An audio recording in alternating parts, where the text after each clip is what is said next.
What is going on? Matt O'Leary back with another video, and today I wanted to talk about why the Jets signing Billy Turner is the perfect depth move for them.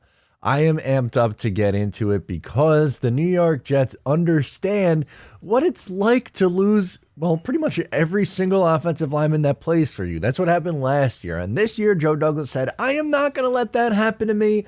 I'm going to sign Billy Turner. So they signed him to a one-year deal that could be worth up to $3.15 million.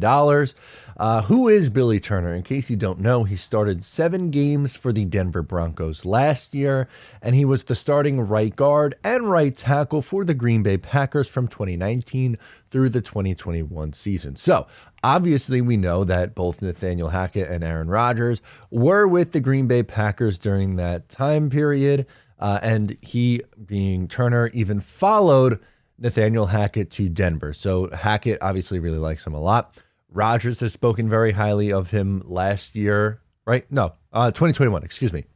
In 2021 on the Pat McAfee show, he sang Billy Turner's praises, pretty much saying that he's the unsung hero of the offensive line and that, nobody works harder than him. And that's good. And again, do I necessarily want 2023 Billy Turner starting for my team? No, I don't. But is he good as offensive tackle 5? Sure. Absolutely. He's someone who is familiar with both Aaron Rodgers, Nathaniel Hackett, the system that the Jets are going to be running.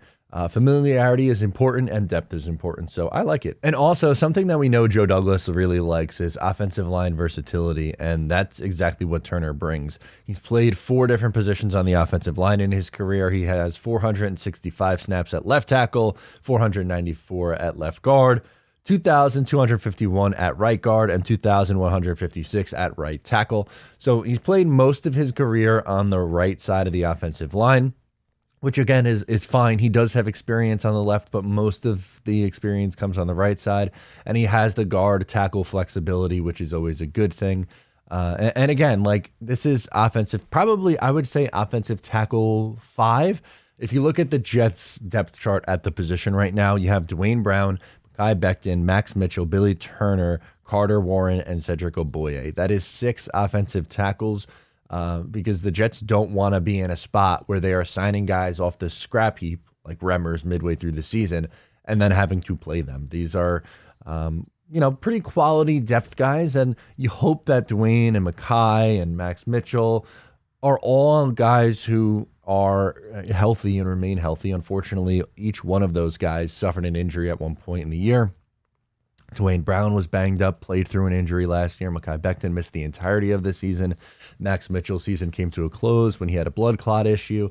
So it's definitely a good thing in order to make sure that if, God forbid, something happens to the offensive side of the ball, specifically the offensive line, that you're prepared for it. And I found it hilarious that there were some Packers fans be like, I'm begging you guys, please stop listening to Aaron Rodgers. This guy is not any good. And hooting and hollering, yelling and screaming like the Jets just signed him off the street in May now, right? Yeah, today's May 2nd. So yesterday was May 1.